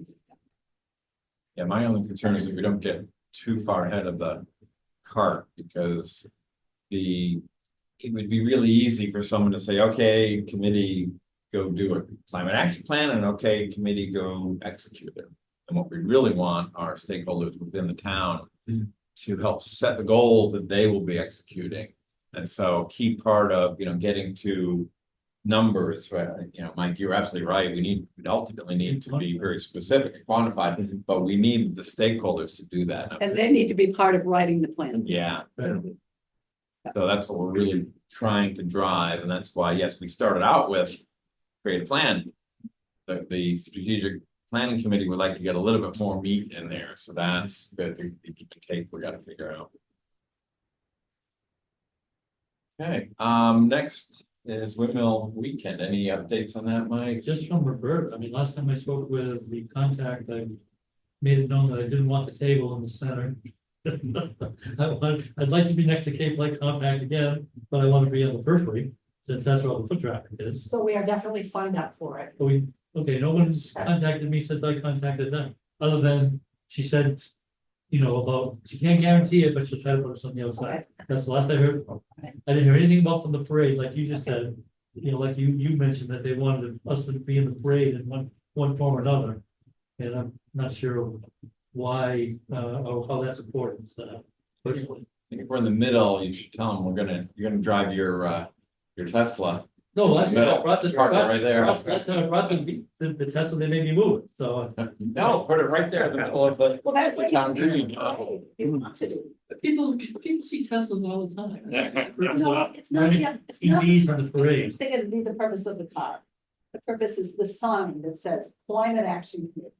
Eastham, Well, if we can make a Eastham statement, electrifies or whatever. That's the we point. can make It's a not the statement, car itself. we can make a statement, that maybe, but. Yeah. And Yeah, signs all I'll over. ride behind you with my e-bike, yeah. Oh, yeah, that's a great idea. Can you bring your e-bike? Yeah, of course. That'd be fantastic. Yeah, So you have some enthusiasm in being in the parade with your e-bike? Sure. I have an e-bike. Yeah, let's show up with That would ever. or even regular bikes, you know. That'd be very cool. All right, we're gonna. Anybody else have an e-bike or want to do this? Regular bike. But I guess in the August meeting, though, we should have a good plan together, right? Because Yeah. the weekend is before our September meeting. Finalize in August. right. Very good. What do we want to display at? Okay. Gonna keep moving on here because we only have a few minutes, so we've got 2 minutes. I have an idea. So, okay, Based upon all the feedback I'm seeing and getting from the survey and the solar clinic, I'm actually putting together now I'll call it a synopsis of what have I done to combat climate change? So I'm not saying what's causing it or why, but what have I done to make myself more resilient to climate change? In terms of increasing temperatures, more frequent storms, so forth, and showing why it's why it was financially beneficial to us. So I'm thinking that might be something I want to hand out, very or post on the website or in the weekend, because I want to show folks that, independent of how it's happening or why it's happening, here's what you can do to be ready for it. there's a big whiteboard that the library puts up in the lobby. And a lot of times I'll see, Oh, that's cool. what did you do? What book did you read this month? Or, what did you do on your summer vacations? Or, whatever. Wouldn't that be cool, maybe, for the Windmill Weekend, bring a big whiteboard to the bar from the library and have people write on it. Have a kind of a community, that'd be really interesting. Having the monthly. People like that a lot. Yeah. That's really great. Yeah, but you have to have the space for it. Because we only have a 10 area, right? That would attract people. Oh, yeah. Yeah. And maybe they get, like equivalent of a magnet from last year, so maybe they get a little sticker of some sort. Speaking of magnets, you have the rest of it? I think I have, Do you have them? Okay, so I don't have a few. my wife is wondering why I have one. All right, let's keep going. Minutes, I think everyone has a copy of the minutes. Are there any questions, any updates? Motion to approve the minutes as you. We have a second? Second. All in favor? Aye. I, Any opposed? Okay, minutes are approved. Let's do public comments. Any public comments? We have a couple of guests here today, which is wonderful. Well, no, I appreciate the help I got for getting my solar panels and all the information. Were very good. They're installed? It's. They've been installed since last February. Right? Oh, yeah, wow. Yes. Even I remember that. In December. Don't you love your bills? And that there are. But, well, now that the sun is shining, I'm doing really well. Wonderful. There are extra questions of, contracts that like you sign and things. That if you're alone, it's a little complicated afterwards. it's nice that you're here to answer questions because but it's very good. And I think that Mike's thing about, are you doing anything to help yourself with climate change? The government can't fix it. And we can't fix it. Everybody's got to do something. It's not gonna happen all the time, so we've been ready for it. I What think can we that's do? really important. Excellent, thank you. Any other public comments? Yeah, I think you all ought to be applauded, Roberta, for leadership and everything you guys are accomplishing. I think you should be proud of yourselves, and I think the work you've done and what you're continuing to do is just phenomenal. Really is. And great benefits of that. You've been just such a wonderful participant of this. You've really been there when anybody's ever asked us anything. You've been Thank there. you, thank you. And, I've enjoyed every minute of it. I really We'll keep enjoying. Really. Thank you. All right, other business, I'm sorry. No, I'm delighted to be here. I know I'm a candidate for inclusion going forward. I hope that comes through. I think, I'm quite impressed, I have to say. I feel like the agenda's tight and you're keeping us on task and boom, boom, boom. So it's really nice to see, and the interest, enthusiasm, and competency of this group feels really encouraging. So, thank you. Thank you. All right, other business that we hadn't gotten to, or other items that members want to bring in?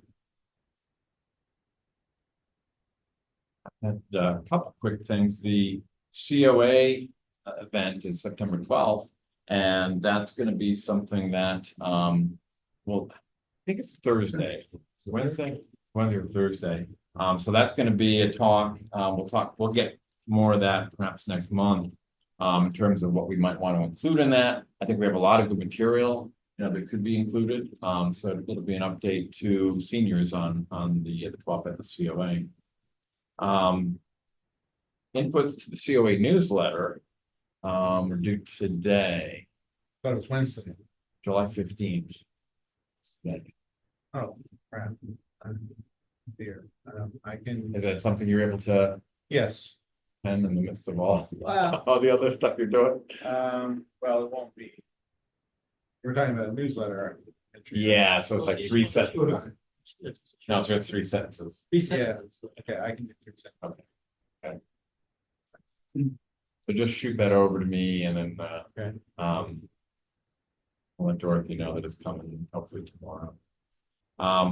There was a notice that came out which kind of surprised me, and I did send it to everybody. The Bureau of Land Management is doing a hearing in Eastham on the 17th for the Gulf of Maine lease sale. And this is a very large solar farm being discussed for about 60 miles off of our coast. It is kind of out in the Gulf of Maine, Georges Bank area. Yeah. There's a large set of information available on the Board of Land Management site, and the email that I sent around has that link. I did take a look myself to see what the spacing was, and from what I can gather, the distance from us to the wind farm is about the same as the distance from us over to Plymouth, and the wind farm over that away, and at the other side of by the canal area. You said this is solar. I'm sorry, wind farm. Yeah, I Wind was farm. confused. I'm Yeah. sorry, wind farm. Yeah, I'm stuck in solar. Well, There is floating solar. floating solar. Yeah, sorry. That's not a bad idea, floating solar. No, this is the wind farm. My apologies. But in terms of the distance from us to that wind farm, it's about the same from what I can tell with what we can see on the other side of the bay over in that just south of Plymouth area. And solar, I keep saying solar. The wind farm's over in that area. So what's a new proposal? So This is a new proposal, yeah. So from the Coast Guard and also like beach area, that elevation, not on the beach, but up at the parking, you'd be able to see the windmills, tops of the windmills. Tops of the windows, yeah. I think similar to what we can see again over. So looking towards, you know. Yeah, same- But it's on the opposite, the other side of the shipping lane, right? So that, you know. Oh, yeah, it's way. up. Way, Yeah. But more info, It's 200 you know, feet. they are doing public hearings, so if anyone is interested, that is something we can, you can go see. I'm interested. I don't know what to expect though, because it would be valuable to me to get an overview of what it is, as opposed to listening to all this public opinion, which could go on and on and on. So I'm kind of a little, Roberta, yeah, there's a webinar that they've posted online. It's probably in one of the links that Tom sent. And it goes into all the detail of what they're proposing, where it is, how they selected it, just the whole background on it, so that if you are interested in going, you'll be much more informed. thank you. Where does that reside? It's on the Bureau of Land Management's website. I can send you the link to the webinar so you have it. Right? Yeah. Yeah. Oh, yeah, this would be. Yeah, that would be Yeah. really helpful. Thanks. Right. Very good. And John, I guess we can talk about your new role as Yes. our secretary. Clerk. Clerk, yes. And yeah, thank you for taking that. Let's talk afterwards. We'll figure out how we best manage that. Got myself into. Yeah. Any other It's simple. business or anyone want to entertain a motion to adjourn? To adjourn. Second. All in favor? I. Opposed? We're adjourned. Hold on, Tom. Next meeting is on the Thank you. 12th.